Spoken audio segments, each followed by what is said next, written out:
정식으로 인사 부탁드리겠습니다. 네, 안녕하십니까. 지금 대학에서 12년 동안 사회학을 가르치고 있는 오찬호 작가입니다.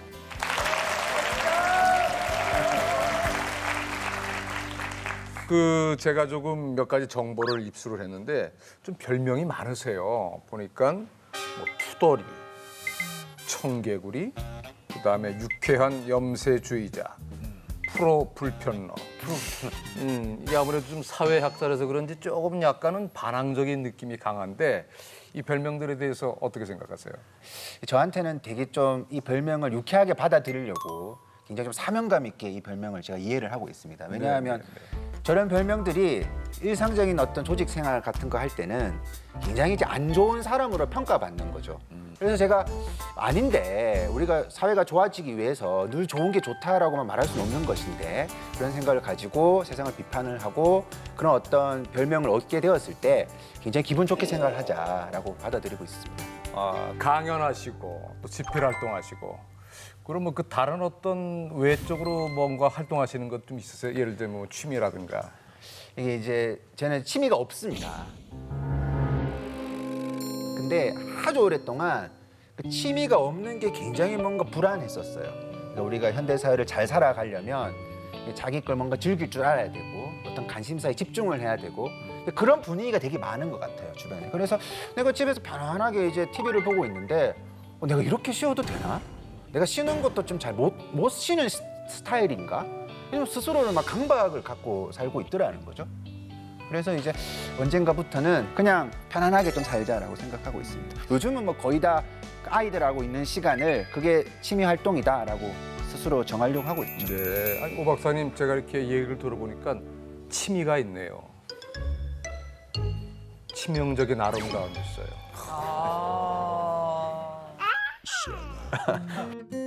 아니, 안경이 내려왔어요. 오늘 오 박사님께서 강연을 해주실 강연 주제는 뭔가요?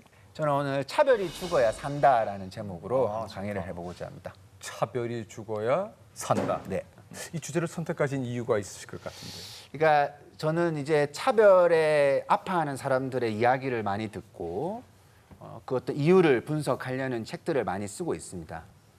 많은 사람들이 그러니까 차별 그러면 막 사람을 막 주먹으로 때린다든가 막 굉장히 노골적으로 너 저리 꺼져 뭐 이런 어떤 이야기가 나오고 해야지만 그게 뭐 차별인 줄 아시는 거예요.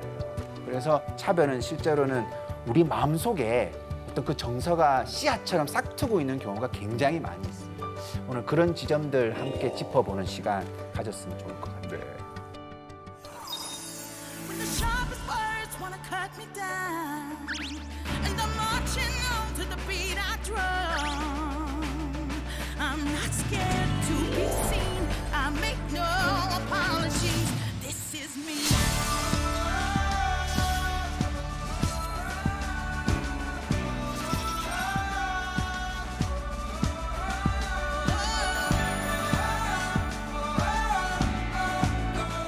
차별에 대해서 이야기를 하면 반드시 나오는 질문이 있어요. 이게 무슨 질문이냐면 이런 질문. 차별이 요즘 세상에 어디 있어?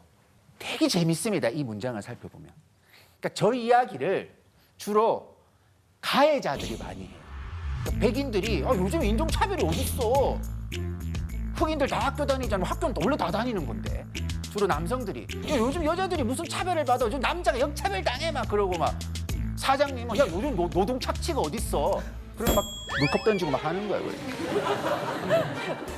자, 결국은 이게 어떤 가해자가 이 상황을 결정을 하게 되니까 실제 피해를 당하는 사람의 정당한 주장은 말 그대로 불평불만 투덜이처럼 느껴지는 거예요.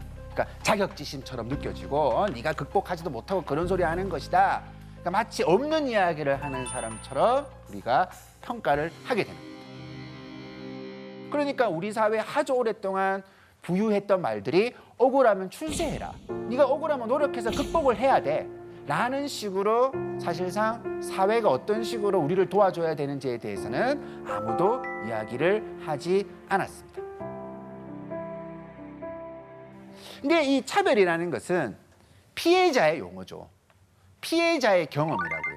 피해자만이 알 수 있는 어떠한 세상의 압박이라는 거죠. 구체적인 가해자가 없더라도 특정한 인종, 특정한 성별, 특정한 어떤 빈부적인 차이가 있는 사람, 어떤 노동자들 이런 분들은 그 안에서 내가 뭔가 불편할 수 있는, 내가 누군가의 눈치를 봐야 되는 그런 상황 속에 살고 있습니다. 그러면 우리가 과연 이제 이 여러분들은 이 차별에 대해서 얼마나 어떻게 생각하고 있는지에 대해서 한번 이야기를 나눠보도록 할게요. 사랑의 매는 필요하다. 체벌은 부모의 어느 정도의 권한이다라고 생각하시는 분 있으면 손 한번 들어보세요. 솔직하게 여기 들어보시고 좀 들어주시네요. 반대하시는 분. 절대로 체벌은 있어서는 안 된다. 저는 사실 저희 부모님한테 체벌을 당했었거든요. 근데 아이를 키우다 보니까 솔직해지더라고요. 이 체벌은 사랑의 매가 아니다. 사랑의 매는 아니다. 그러니까 이거 감정적인 거지 체벌은 아니다. 어떤 제재는 할 수 있다. 예를 들어서 뭐 하루 동안 휴대전화 압수야. 너 하루 동안 방에서 나오지 마. 이런 것들은 할 수 있지만 체벌은 아닌 것 같다라는 생각이 더 강하게 들었어요. 그러니까 어떤 육체 물리적인 접촉에 대해서는 절대로 허용되어서는 안 된다. 그건 허용돼서는 안 되는 것 같아요. 근데 아마 여기 계신 분들 중에서도 이렇게 등짝 때리는 건 체벌이 아니지 뭐 이렇게 생각하시는 분도 계실 거예요. 때리잖아요. 잠깐만 등짝은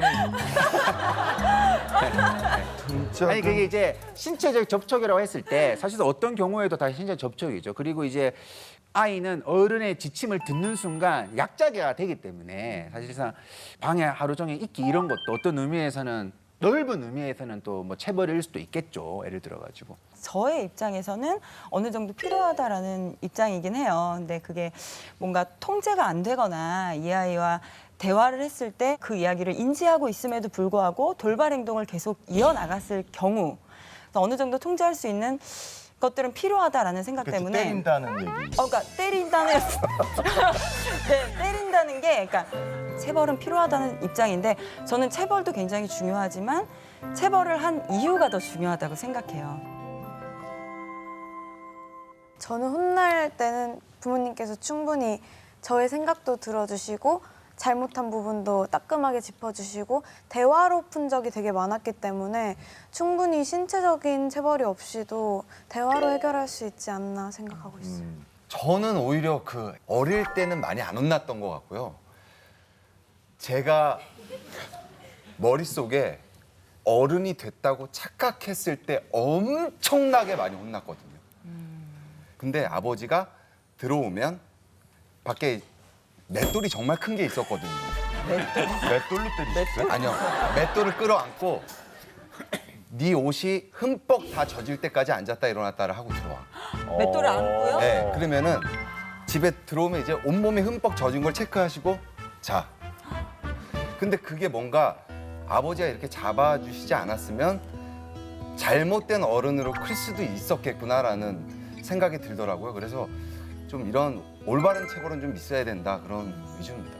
이렇게 체벌을 통해서 내가 이렇게 중심을 잡을 수 있었다라는 이야기를 보통 하잖아요. 그러면 체벌이 없으면 그 사람이 중심을 과연 못 잡았겠는가라는 질문을 당연히 던질 수가 있겠죠. 그래서 많은 학자들이 표본을 나누어 가지고 그런 경험의 차이에 따라서 어떤 어른으로 성장을 하는가라고 조사를 해보면 실제로는 굉장히 부정적인 결과가 체벌을 당한 쪽에서 벌어질 수 있는 가능성이 매우 높다라는 결과가 나오는 거죠. 그러니까 이거는 지금의 거의 40대 이상은 다 그런 맷돌의 공포와 추억이 있습니다. 지금 이제 맷돌보다 더 큰 사례들이 막 등장할 수가 있어요. 야, 맷돌 가지고 뭘 그래? 제가 볼 때는 뭐 연탄 집게 나오고 뭐 난리 날걸요. 고무호수. 호수 나왔고요. 저는 이제 그 먼지털이로 이렇게 총체라 그러죠. 아 먼지털이 팔꿈치 막을 때 제일 싫어. 그런 경험들이 있는데 70년대 정도에 태어난 사람까지는 체벌에 더 많이 노출됐을 거예요. 지금 한 30대 중후반부터 40대까지는. 요즘은 이제 막 애가 울기만 해도 체벌을 안 해서 저런 거야 그러고 막 다 체벌로 다 인과관계를 몰아붙여요.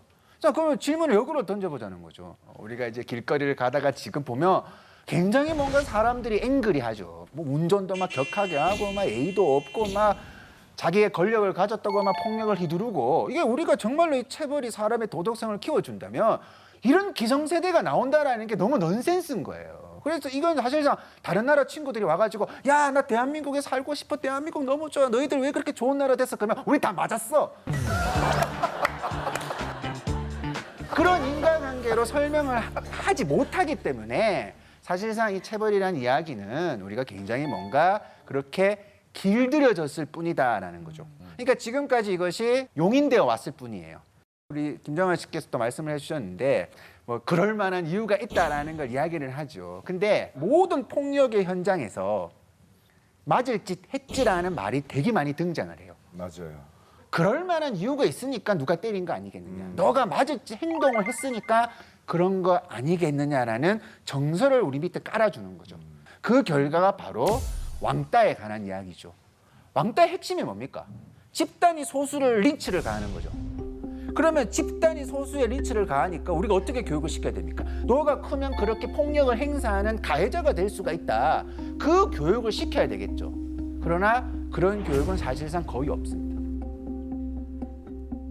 최근에 어떤 일이 있었냐면 어떤 모 교육기관에서 왕따 예방법에 대한 교육을 하는데 그 왕따 예방법 중에 하나가 뭐냐면 친구가 나를 험담하면 그것에 익숙해지도록 노력하세요. 아하. 그게 그냥 그게 야. 부끄러운 줄 모르고 나오는 거예요. 그게 왜냐하면 어쨌든 그 익숙해져가지고 내가 왕따를 당하지 않는다면 그게 더 효과적으로 생각을 하면 그런 어떤 결론을 내게 되는 거죠.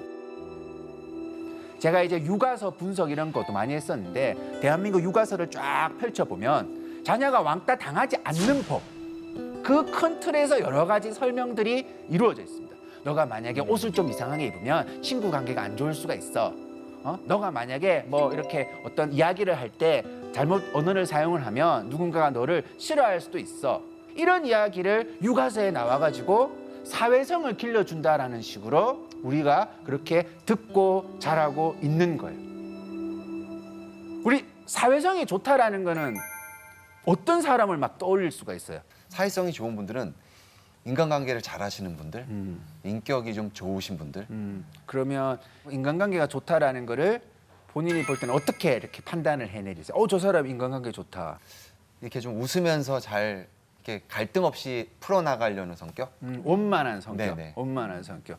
근데 좀 노골적이지만 원래부터 돈 많고 외모 끝장나고 그다음에 지위가 높으면 옆에는 사람들이 다 붙어요. 근데 우리가 그 사람을 보고 야, 사회성이 좋다. 혹은 그렇지 않은 사람은 자기가 원만한 생각을 하려고 해도 사람 옆에 안 붙어요. 친구가 굉장히 없어요. 그러면 그 사람은 사회성이 과연 없는 사람인가? 그럼 우리가 회사에서 야, 또 높은 사람이 되려고 우리가 흔히 말하는 처세술을 가지고 막 많은 사람들을 자기 옆에 부리고 있어요. 그러면 과연 그 사람은 사회성이 좋은 사람인가라는 질문을 던져볼 필요가 있습니다. 초등학교 1학년 아이의 엄마가 학부모 상담을 하러 갔습니다. 딱 가니까 선생님이 지금 아이 교육이 좀 잘못되고 있다, 가정에서. 그러니까 지금 저런 식으로 학교 생활을 하면 왕따 당할 수 있어요 라고 하는 거예요. 초등학교 1학년 교실은. 그 엄마가 너무 놀란 거예요. 왜냐하면 갑자기 우리 아이가 왕따 당할 수 있다 소리를 들으니까 내 아이가 나도 모르게 무슨 뭐 학교에 가가지고 아이들 정보를 무슨 테러리스트한테 팔아 넘겼나 뭐 엄청난 내가 모르는 짓을 하고 있나라고 생각을 했어요. 그래서 이제 선생님 저는 진짜 모르는 일인데 왜 그러세요라고 하니까 아니 아이가 쉬는 시간에 책만 봐요 라고 딱 얘기를 하래요. 그래서 깜짝 놀라가지고 아니 그러면 쉬는 시간에 책만 보는데 쟤네 책만 본다고 다른 애들이 와가지고 너 왜 친구 없어? 그러면 그 아이를 혼내야지. 그게 학교지. 저 아이한테 야 너 그러면 누군가한테 왕따 당한다. 그 말하는 게 선생님입니까? 라고 말을 못했다고 합니다. 진짜 말을 못했지만 야 이게 우리가 이 왕따를 얼마나 예방법의 차원에서 바라보고 있느냐라는 것이죠. 그러면 그 아이가 왕따 당할 수가 있으니까 밖에 뛰어놀면 그 교실에 왕따가 사라지느냐? 아니겠죠. 뭔가 또 어떤 약자를 찾아내서 왕따 당할 이유가 있다라는 식으로 우리가 접근을 할 가능성이 매우 높다라는 거죠. 그러니까 우리 대한민국에서 사회성이라는 게 제가 볼 때는 굉장히 조금 왜곡되어서 의미가 전달되어 있다고 생각을 하는데 사회생활이라는 것은 우리가 사회적 관계를 맺고 사니까 그럴 때 그 사람하고 적절한 인간관계를 맺을 수 있느냐라는 것이 바로 사회성인 거예요. 어떤 의미로 따져보면 내가 돈 많고 계급이 높다 하더라도 내가 지위가 높다 하더라도 길거리를 가다가 누가 나 어깨를 부딪혔을 때 저 사람은 나하고 수평적인 위치에서 대할 수 있느냐라는 거죠. 쉽게 말해서 누군가가 왕따를 당하고 있으면 야 너희들 왜 얘를 왕따를 시켜? 나는 저 사람을 왕따시키지 않겠다라고 말을 하는 것이 바로 적절한 인간관계인 거죠. 또 이제 이런 논쟁을 하면 많은 분들이 내가 맞고만 있을 수는 없잖아. 정의로운 복수. 이런 것에 대해 그러니까 그 상대방이 절대 악일 수도 있어요. 진짜. 너무 나빠가지고 내가 반응을 하지 않으면 안 된다. 그 차원은 어떠하냐라는 질문을 던집니다. 그런데 그 현장을 딱 가보면 강자가 약자에게만 그걸 행동을 해요. 자, 데이트 폭력을 봅시다. 어떤 데이트 폭력에서 위해를 가하는 경우는 거의 대다수가 남성이 여성에게 구체적인 위해를 가한다고요. 뭐 여성도 화가 나면 뭐 카톡을 해요. 뭐가 라는 소리 할 수 있겠죠. 그런데 남성이 그 여성을 찾아와가지고 네가 어떻게 감히 나한테 그럴 수가 있어. 저 사적 복수가 평등하게 이루어질 수가 없는 거예요. 즉, 이 사적 복수라는 것은 마치 얼핏 들어보면 정의로운 행동처럼 보이겠지만 실제 그 현장에서는 강자가 약자를 향해서 이루어지는 아주 일반적인 폭력일 수밖에 없겠죠. 그러면 이런 것을 허용을 했을 때 특정한 약자들은 늘 차별에 노출될 가능성이 매우 높은 것이죠. 자, 우리가 그러면 왜 이렇게 차별하는 사람으로 길들여질까에 대해서 한번 짚어봐야 될 것 같습니다. 우리는 사실상 뭐 나의 외모, 나의 어떤 소득적 차이 이런 걸 가지고 다른 사람이 나를 다르게 대우하는 경험들이 존재할 수가 있다라는 거죠. 우리 패널 분들께서는 혹시 그런 경험 있으신지? 90년대 중반 정도까지만 해도요. 방송사 들어올 때 차량 갖고 이제 많은 그런 통제가 좀 있었었어요. 수입차냐 아니면 부산차냐. 갑자기 국산차를 타고 제가 들어가는데 정문에서 막더라고요. 지금 주차 공간이 협소하다고. 그래서 차를 돌리는데 제 뒤에는 수입차가 들어오더라고요. 그 차가 들어왔어요. 제가 다시 돌았죠. 아, 자리가 났나 보다. 또 저는 또 막아요. 저도 반성을 하게 되는데 그래? 그럼 난 여기에 적응할 거야 라는 생각을 해서 빚을 내서 수입차를 샀던 기억이 나요. 근데 그 다음에 들어오는데 격리를 하더라고요. 90년대 중반까지만 해도 그런 현상들이 좀 있었어요. 아, 정말 또 이런 얘기를 들으면 막 각자의 사연이 막 떠오르지 않습니까? 누가 차별이 없나 막. 저 같은 경우는 그룹 내에서 막내예요. 그래서 차에 탈 때 저는 트렁크에서 펴서 쓰는 의자를 그거 알아요. 그거 허리가 되게 아프거든요. 특히 겨울에는 그러니까 난방이 그 자리까지 안 와서 손발이 너무 시렵더라고요. 근데 그런 게 이렇게 사전에 모여가지고 네. 뭐 협의된 거예요. 자, 너는 막내니까 저 뒷자리에 앉아가지고 너 아플 확률이 더 높을 거야 뭐 이런. 그냥 당연하게 ματ언니는 앞에 타고 막내니까 전 뒤로 갈게요. 이렇게 하게 되는 게 좀 있더라고요. 맏언니하고 몇 살 차이인데요? 저 5살 차이. 차이. 45년 차이 나는 줄 알았어요.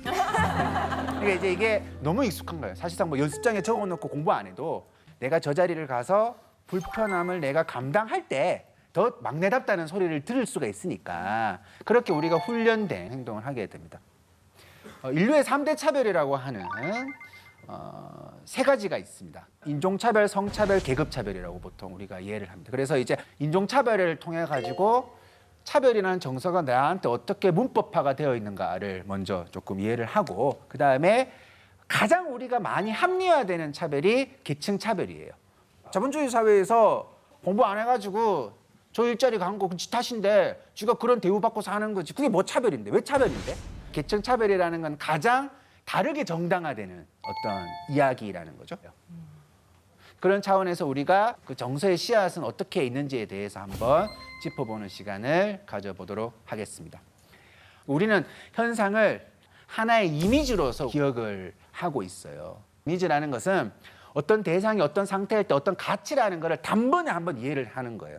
예를 들어가지고 대상, 어떤 남자가 상태, 데이트를 하는데 10원짜리 하나까지 막 계산을 하는 거예요. 돈 계산, 돈 10원짜리 송금해. 그러면 그거는 그냥 10원짜리까지 송금을 요구하는 사람일 뿐이죠. 그 상태는. 하지만 우리는 뒤에 어떤 가치가 있죠. 아, 뭐 좀 쪼잔하다, 통이 안 크다. 그런 식으로 우리가 하나의 어떤 이미지를 굉장히 뭔가 어떤 가치 판단을 해서 이해를 하면서 그게 마냥 합리적인 것처럼 말을 하고 살고 있습니다. 오늘 우리 이 이미지가 우리한테 어떤 식으로 작동되고 있는지를 아기 돼지 삼형제의 이야기를 가지고 이야기를 많이 하고 있습니다. 아기 돼지 삼형제 말씀을 하시기 전에 우리 진솔 양이 어린이 프로 MC를 했어요. 이 아기 돼지 삼형제에 대한 구연 동화를 우리 진솔 양이 좀 해줬으면 좋겠어요. 네, 제가 어린이 프로그램 진행한 경력이 있어가지고 본 것 같아요. 본 것 같아요. 저 봤어요라는 프로그램을 진행을 했었어가지고 한이의 비니에서 한번 줄거리를 읽어보도록 하겠습니다. 맞다. 네. 어쩌다 여보세요. 철수양의 친구들 안녕. 진솔이에요. 오늘은 아기 돼지 삼형제 이야기를 준비해봤는데요. 하나, 둘, 들을 준비 됐나요? 네. 시작할게요. 옛날에 아기 돼지 삼형제가 살았어요. 클만큼 큰 삼형제는 엄마 집을 떠나 크고 못된 늑대를 피하기 위해 각자 집을 짓기로 했는데요. 첫째 돼지는 얼기설기 지푸라기로, 둘째 돼지는 뚝딱뚝딱 나무로, 셋째 돼지는 차곡차곡 벽돌로 단단한 집을 지었답니다. 과연 늑대가 나타났을 때 삼형제는 어떻게 되었을까요? 어떻게 되었을까요? 늑대가 힘껏 후 하고 불었더니 지푸라기 집과 나무 집은 순식간에 날아가 버렸어요. 하지만 셋째 돼지의 벽돌집은 굴뚝볕에 걸린 늑대가 결국에는 도망을 가고 그 후로 아기 돼지 삼형제는 벽돌집에서 행복하게 살았답니다. 여러분 이 이야기의 주인공이 누구예요? 이 아기 돼지 삼형제에서 막내제. 막내. 막내네. 저자가 막내였을 것이다 뭐 이런 소문도 있죠. 대충 지었대요. 첫째, 둘째가. 그래서 딱 늑대가 와가지고 이제 바람을 부니까 무너졌죠. 여러분들이 어릴 때 이 얘기를 들으면서 뭐야 이거 반전이야? 이렇게 생각하신 분이 있냐고요. 뭐 왜 집이 무너져? 왜 저런 일이 벌어지는 거지? 그래서 막 늑대가 셋째를 찾아갈 때 막 셋째야 도망쳐, 저 늑대는 울트라 늑대야. 아무도 그렇게 생각. 내가 말하면서도 저 사람 미쳤나 이렇게 바라보고 있잖아요. 왜냐하면 우리한테는 첫째, 둘째는 뭔가 해피엔딩이 안 될 거라는 것을 이미 잘 알고 있습니다. 우리는. 그리고 이 막내 뭔가 열심하고 성실하고 게다가 벽돌집을 지은 이 친구한테는 별 일이 없을 거라는 것을 우리는 잘 알고 있어요. 근데 이 안에는 굉장히 큰 두 가지 고정관념이 잡혀져 있습니다. 우리는 어릴 때부터 너무 자연스럽게 어린이는 혹은 뭐 청년이는 부모님 말씀 잘 듣는 것, 열심히 일하는 것, 성실하게 일하는 것이 그 사람은 좋은 사람으로 평가되어 있습니다. 그러니까 이제 아까 그 셋째도 뭔가 한 땀 벽돌집은 아르는 느낌으로 묘사가 되죠. 이거 두 번째는 어떤 내용이냐면 우리는 집은 상태, 벽돌로 막 이만한 기둥을 박아놓고 막 옆에 벽돌을 장치를 해놓는 그런 굉장히 견고한 집이 그냥 집이 아니라 좋은 집으로 알고 있어요. 마지막에 가치 판단. 하지만 우리가 이 이야기를 조금만 틀어서 바라보면 어떤 사회에서는 일부러 볏집으로 집을 짓겠죠. 항상 이동을 해야 되는 유목민족이라면 야 저기 가야 된다 그러는데 집 허무는데 막 3일 4일 걸리는 거예요. 그러면 사실 경쟁력이 떨어지는 거죠. 나무집도 마찬가지죠. 사실은 어떠한 지리적 특성을 있는 곳에서는 수상가옥이 굉장히 중요할 거 아니에요. 수상가옥. 근데 그것은 나쁜 집이 아닌데 뭔가 이 안에서는 뭔가 듬성듬성 대강대강 꼼꼼하지 않게 만든 그러한 모습으로 그려놓고 있습니다. 이 아기 돼지 삼형제 이야기는 영국에서 오래전부터 있어왔던 민담이지만 1849년에 헨리 필립스라는 사람이 그것을 글로 남깁니다. 그때 바로 이 아기 돼지 삼형제의 이야기가 가장 베스트셀러가 될 수 있는 장르 코드를 그대로 갖고 있기 때문이라는 거죠. 왜냐하면 자본주의 사회의 성장과 함께 근대 공교육이라는 게 생겨납니다. 더 부모님 말씀을 잘 들어야 되고 공부 열심히 해야 되고 그래야지만 학교 가서 열심히 배워가지고 공장에 들어가가지고 자본주의 사회에서 혜택을 누릴 수가 있는 거예요. 그런 과정에서 모범적인 어린이 상이라는 것이 굉장히 중요해졌던 거죠. 그리고 두 번째는 뭐냐면 그때가 이제 유럽이 전 세계를 다 자기 땅처럼 누리던 시대라는 거죠. 그 정당화를 다 그렇게 했죠. 우리는 저 나라를 지배하려고 하는 게 아니라 우리는 굉장히 근대 과학 기술이 우수하다. 근데 저 나라를 가보니까 막 볏짚 지어놓고 막 집이 엉망진창이야. 이게 게으르서 그런 거다. 하면서 문명이 발달한 우리가 저 나라에 가서 어떤 도움을 준다라는 것은 타당한 거 아니냐라는. 근데 그 책을 읽고 있으면 와 정말 역시 유럽의 그 빨간 벽돌들은 그냥 집의 차이가 아니라 문명의 차이구나라는 것을 이해를 하게 되는 거죠. 그리고 이 이야기가 한국인들한테 너무 필요하지 않았을까? 그런 식의 이야기가 근면한 노동자를 만들어내는데 굉장히 중요한 공헌을 할 수밖에 없었다라는 것이죠. 그러니까 계속 뭔가 우리가 알고 있는 어떤 가치 판단은 사회적인 것에 불과하다라는 이야기를 하는 거죠. 예를 들어서 이런 얘기를 한번 보도록 합시다.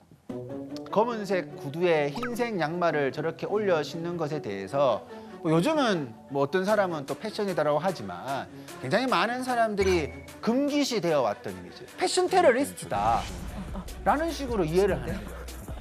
근데 저 패션이 무슨 인류에 해악을 끼치 그냥 저 자체를 우리가 평가하는 것은 기성세대가 계속 젊은 세대 옷을 가지고 시비를 걸죠. 옷을 왜 그렇게 입어? 왜 그렇게 입어? 근데 그런 것에 대한 반론격이에요. 이게 어떤 거냐면 이런 거죠. 너희 기성세대들 옷 입는 꼬라지들 봐. 그러면서 꼰대 패션, 뭐 와이셔츠 안에 러닝을 비치면 안 된다, 보이면 안 된다, 뭐 이상한 룰들이 많이 있습니다. 그냥 저런 스타일 입으면 쟤는 저런 조합을 좋아한다고 생각을 하면 괜찮겠지만 실제로는 패션 테러리스트래. 어떻게 그렇게 엄청난 단어가 저 안에 붙을 수가 있겠습니까? 그 결과가 뭐냐면 좋아서가 아니라 어떤 옷을 입으면 내가 잘못될 것에 대한 두려움 때문에 어떤 옷을 입게 되는 경우가 굉장히 많은 거죠. 내가 무슨 뭐 대단한 어떤 논리를 가지고 이런 이미지를 가지는 게 아니라 그냥 우리 사회에서 살다 보면 나는 어떤 이미지에 굉장한 구속될 가능성이 매우 높습니다. 소녀시대고 트와이스죠? 트와이스죠. 혹시 이름 다 아세요? 우리 김재우 씨는?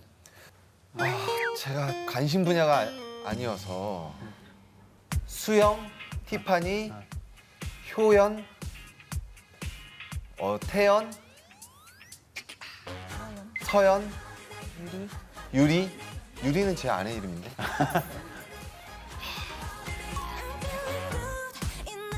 제가 우리 고모, 이모 이름을 잘 몰라요. 그러니까 첫째, 막내 뭐 이런 개념으로만 이해를 하지. 근데 내가 이게 소녀시대 이름을 어느 순간에 다 알고 있더라고요. 근데 참 재밌는 게 뭐냐면 내가 무슨 연습장에다가 태연 얼굴, 무슨 뭐 티파니 특징 한 번도 이렇게 공부한 적이 없어요. 최초 처음에는 야 소녀시대 나왔대. 그때는 뭐 이승철의 노래인 줄 알았어요. 이게 뭐야? 뭐 그러니까. 근데 인기가 오르니까 야, 어제 소녀시대 봤어? 내가 아니? 그게 누군데 그러니까 야 너 그런 것도 몰라? 다른 사람 다 아는데 너 그런 것도 몰라? 라고 이야기를 하는 거야. 그러다가 어떻게 노래 부르는 애가 누구다 라는 걸 알게 되니까 그 다음부터는 설명이 빨리 되는 거죠. 그때 걔 노래 부른 다음에 나왔던 사람, 그 뒤에 있었던 사람, 걔보다 키 큰 사람, 걔보다 키 작은 사람 막 이렇게 설명을 하면서 8명이 점점 내 윤곽에 보입니다. 그리고 TV를 틀어보거나 인터넷을 접속을 해보면 무슨 소녀시대 공항 패션, 뭐 소녀시대 오늘의 하루 식당, 소녀시대 누구랑 연애했다, 누구랑 헤어졌다 일거수일투족들을 굉장히 상세하게 막 경쟁적으로 보도를 하게 되는 거죠. 그냥 한국 사회에서 자연스럽게 살다 보니까 너무나 자연스럽게 이 사람들의 이름을 알게 됩니다. 우리가 알고 있는 모든 이미지들도 사실상 별다른 노력 없이 그냥 내 주변이 그 가치를 그렇게 권장하는 거죠. 그렇게 우리는 사회화가 되어가는 과정을 통해서 어떤 대상을 바라보는 고정관념을 가지게 됩니다. 지금 보고 계시는 이 사진은 고려 태조 왕건의 등신대, 그러니까 실제 모양의 어떤 모습을 나타내고 있는 등신대 모형을 찍은 거죠. 근데 여기에 굉장히 재밌는 특징이 있습니다. 우리가 보통 고대 그리스 신화에 나오는 사람들을 조각상 많이 그려놨잖아요. 그럼 남자들 보면 막 완전 육체파고 막 굉장히 뭔가 남성미가 확 넘쳐 흐르는 그런 상으로 많이 그려놓는단 말입니다. 근데 이 딱 동상이 나왔는데 되게 재밌는 질문이 던졌어요. 태조 왕건 아기 고추의 비밀. 아기 고추의 비밀. 이게 어떤 거냐면 태조 왕건의 성기가 너무 2cm밖에 안 되는 거예요. 2cm밖에 안 되는 거예요. 그래서 해보니까 잘린 게 아니야. 29명의 부인을 뒀고 25남 9녀의 자녀를 둔 다산을 상징하는 그 왕건을 그려내는데 남성미가 막 그런 그림을 생각해 보십시오. 남자의 상징 막 그런 것들 있잖아요. 막 가장 누가 보더라도 우와 우리 왕건 정말 대단합니다. 그런 이미지를 보여줄 수가 있지만 저 시대에는 불교적인 특성과 그 다음에 나라를 일으킨 셈 태조의 성웅으로서의 이미지를 그려내야 되고 그리고 더 중요한 것은 세욕을 멀리한다. 이런 것에 관심이 있는 사람이 아닌 정말 백성을 생각할 수 있는 사람이라는 것을 보여주기 위해서 태조 왕건의 이미지가 아주 독특하게 아기 고추의 비밀 이런 식으로 이제 등장을 하게 된 거죠. 이런 사례를 통해 가지고 두 가지를 알아볼 수가 있죠. 그러니까 우리가 알고 있는 이미지는 사실상 절대적인 이미지는 아닐 것이다. 어떤 사회적으로 뭔가 몸짱이 되어야지, 날씬해야지, 예뻐야지 이런 어떤 강요를 통해 가지고 그런 이미지가 사실상 만들어졌을 뿐이다라는 것을 먼저 알아야 되고 두 번째는 누가 야 저 남자는 쪼잔해, 저 여자는 조신하자 했을 때 오히려 그걸 보고 그때 쪼잔하가 왜 나오냐, 그때 여성의 옷차림 문제가 왜 나오냐 그런 식으로 말하는 사람이 틀렸다라는 의미를 부여받을 때 우리는 아 저렇게 말하면 안 되는구나, 저런 식으로 대하면 안 되겠구나라고 알게 되는 거예요. 예를 들어 가지고 과거의 담배 광고가 어떠했습니까? 그 여성에게 담배 연기를 뿜으세요. 그러면 여성이 따라올 겁니다. 그런 광고를 해요. 그러니까 담배를 피는 행동에 대해서 굉장히 낭만적으로 묘사를 하죠. 옆에 보고 계시는 것은 치과 의사.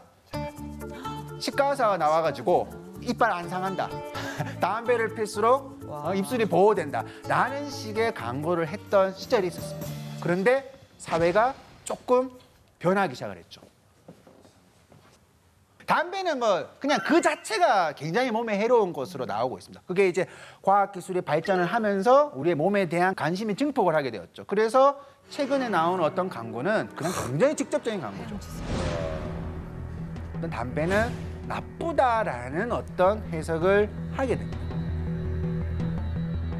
저하고 제 딸이 이 담배를 접하는 게 너무 다른 거예요. 그러니까 저희 아버지가 앞선 그런 광고처럼 담배를 폈어요. 부엌에서 담배 피고 밥그릇에 재 털고 가장의 고단한 하루가 해결되는 그런 걸로 보여준 거죠. 그래서 저도 그렇게 자연스럽게 내 담배를 접하게 됩니다. 근데 제 딸은 담배라는 개념을 처음으로 알게 되는 게 뭐냐면 금연이란 글자를 통해서 알았어요.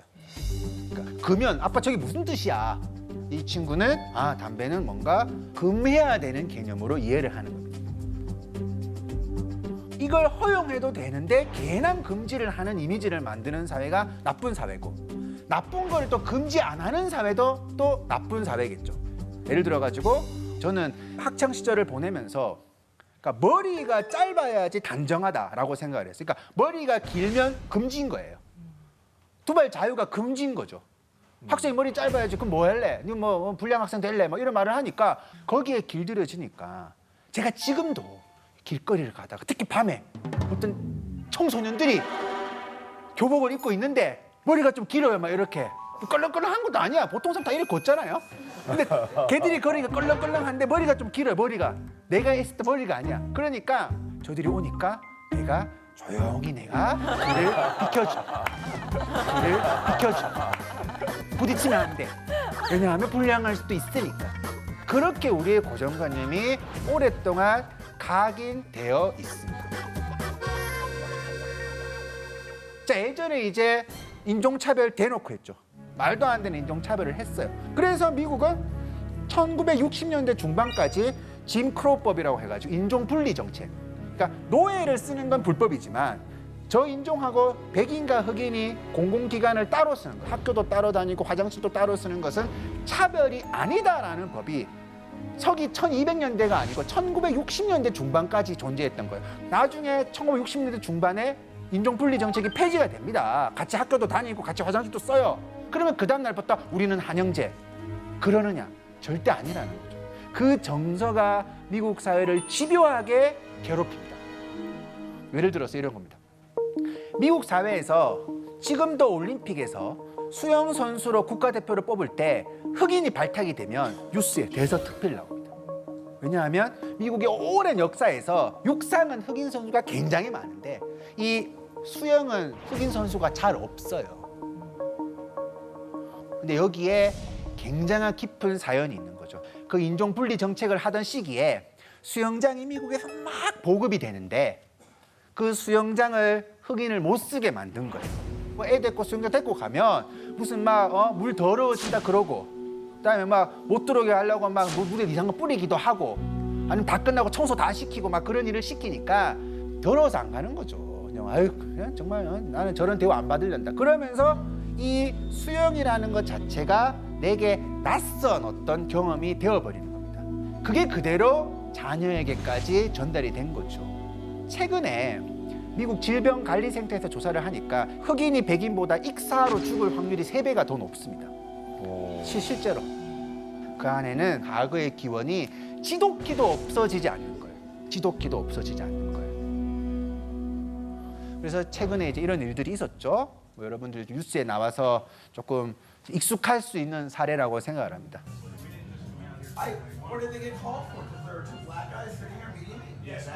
어떤 흑인이 스타벅스에 와가지고 주문을 하지 않고 자기 이제 다른 약속을 기다리고 있었는데 그 과정에서 이제 체포당하는 어떤 일들이 벌어지게 됩니다. 다른 사람이었으면 그렇게 했겠는가? 그게 비일비재하게 미국 사회에서 이루어지고 있습니다. 그리고 이게 무슨 미국인들의만의 이야기입니까? 아니라는 거예요. 사립학교에서 영어 원어민 강사를 뽑는데 한국에서만 뽑을 때 이런 말을 쓰는 거예요. Only white person만 지원하세요. 대놓고 백인만 지원하세요라고 적어가지고 엄청난 문제가 됩니다. 막 취재진이 찾아와가지고 왜 그런 말을 했냐고 이렇게 물어보면 한다는 말이 뭐 흑인이 무서워서요. 우리 아이가 흑인을 싫어해서 그걸 말이라고 또 하는 거예요. 그리고 어떤 한국에서 아주 유명한 흑인 방송인이 어떤 한 초등학생이 자기 팔을 이렇게 핥더니 초콜릿인 줄 알았는데 아니네 라는 말을 대놓고 했습니다.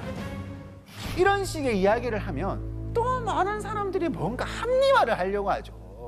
걔들은 뭔가 조금 문제가 있다라는 식으로 오해하는 사람이 굉장히 많습니다. 걔들 아프리카를 봐봐. 그 아프리카는 조금 뭔가 경제 발전이 늦고 막 투자를 해주거든요. 근데도 속도가 잘 안 나요. 그 아프리카 대륙을 보고 있으면 답답하다는 거죠. 아프리카의 지도를 보시면 굉장히 우리가 알고 있는 국경하고는 좀 다른 스타일을 볼 수가 있습니다. 마치 자로 잰 듯한. 여러분 한번 생각해 보십시오. 왜 우리나라 국경이 그렇게 생기겠습니까? 이게 네 땅이니 내 땅이니 막 싸우고 끊다 보면 그다음에 산맥도 있고 막 그러니까 이 국경이라는 건 굉장히 뭔가 울퉁불퉁하게 될 수밖에 없는 거겠죠. 근데 아프리카 보고 있으면 마치 자로 잰 듯한. 저 일이 언제 발생을 했냐면 1884년과 1885년 세계 14개 열강들이 베를린에 모여가지고 아프리카 분할 정책을 펼칩니다. 아프리카 쟁탈전이라고 보통 표현을 하죠. 그런데 저 아프리카 내륙의 80%가 자기들 부족이 다 있었다고요. 국가라는 이름만 없을 뿐이지 자기들 룰대로 다 살고 있었다는 거죠. 근데 14개 나라가 모여가지고 이건 네 땅, 이건 너 땅 그렇게 자로 재어버립니다. 그 일이 벌어지니까 어떤 일이 벌어집니까? 어제까지 원수였어요. 그래서 원수였으니까 자기들끼리 선을 쳐놓고 살았겠죠. 그렇게 수천 년 동안 산 거예요. 야, 쟤들하고 우리는 종교가 달라. 근데 하루아침에 한 나라로 만들어버린 거예요. 또 어떤 나라는 200개 부족이 하루아침에 한 나라가 돼버려요.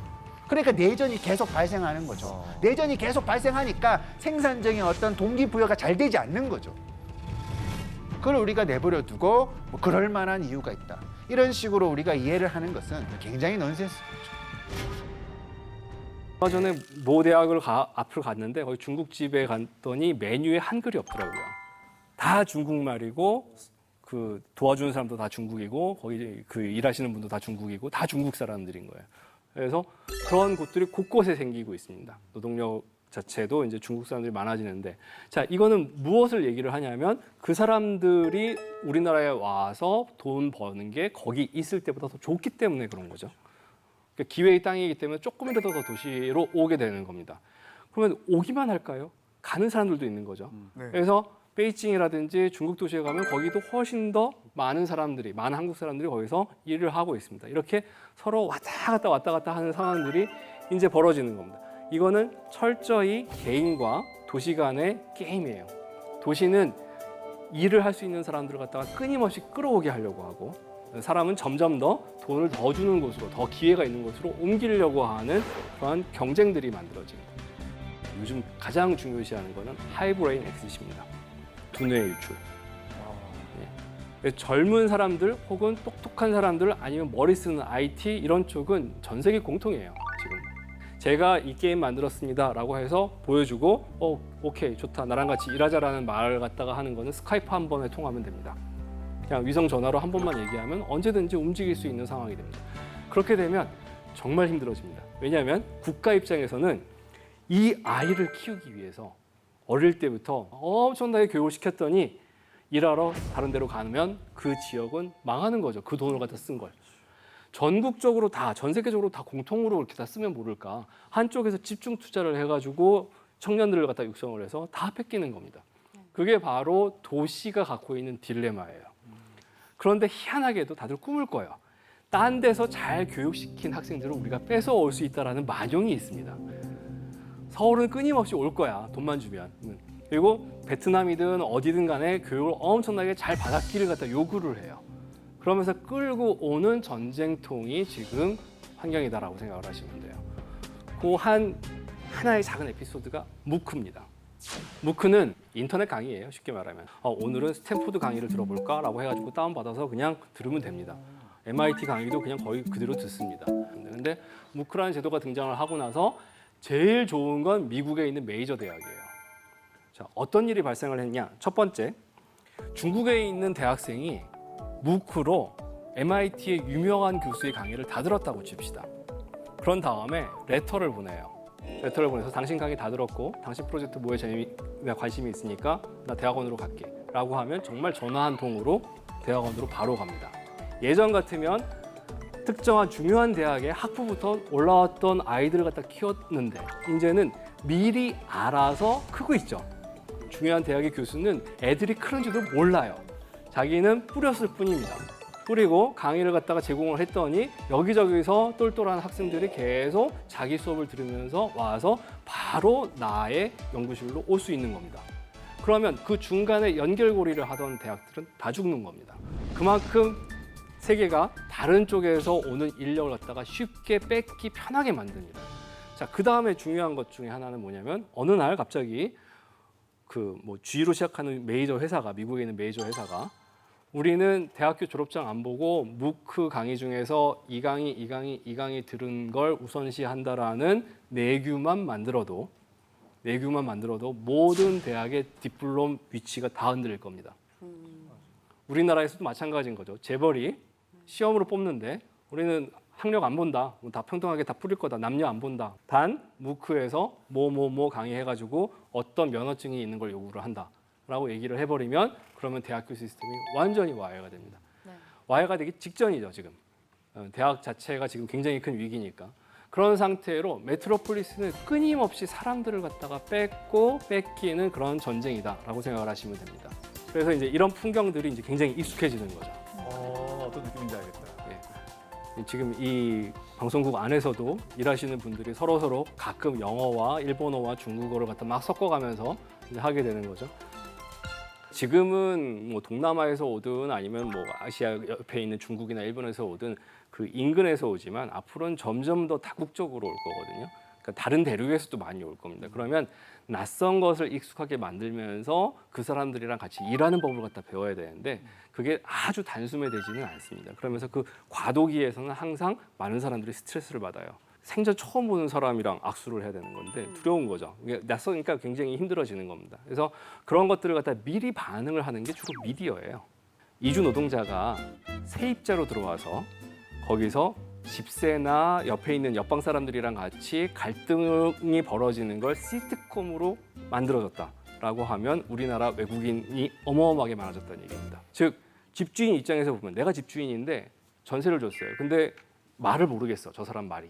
국적이 뭐라고 얘기를 하는데 너무너무 낯선 거예요. 그럼 집을 빌려줄 때 어떻게 빌려주겠냐는 거예요. 월세를 받을 때 어떤 식으로 받을 건지. 이런 것들에 대한 훈련들이 정말 안 되어 있습니다. 즉 대도시로 되긴 했는데 다문화들이 모여가지고 벌어지는 대도시의 그 생활 습관들은 우리나라는 정말 부족한 편입니다. 그런 것들을 갖다가 이 다음 세대들이 이제 하겠죠. 그래서 내 친구는 피부가 초콜릿색이야. 뭐 이런 얘기들을 갖다 어린애들이 하고 올 겁니다. 너 누구 사귀니? 그랬더니 뭐 이름을 갖다 외울 수 없는 친구가 하나 생기고 데리고 왔더니 정말 생소한 아이가 오고 눈 파란 애가 오고 뭐 이런 식의 그 문화들이 점점 많아지는 거죠. 그것들을 어떤 식으로 극복을 할 거냐라는 면에서 이해와 관리가 정말 필요해지는 상황이 됩니다. 결국은 도시가 발전해야지만 이 사람들도 살기 때문에 이 긴장 관계를 갖다가 어떻게 풀 것인가. 노인분들은 도시에서 어떻게 늙어갈지를 갖다 상상하는 것들이 생각보다는 도시를 훨씬 더 발전시키는 그런 키가 됩니다. 결국은 도시는 사람입니다. 많은 사람들이 사는 도시이기 때문에 사람을 꼭 생각을 해서 도시를 갖다가 생각하고 계획하고 관리해야 된다라는 게 이제 마지막으로 말씀드리고 싶습니다.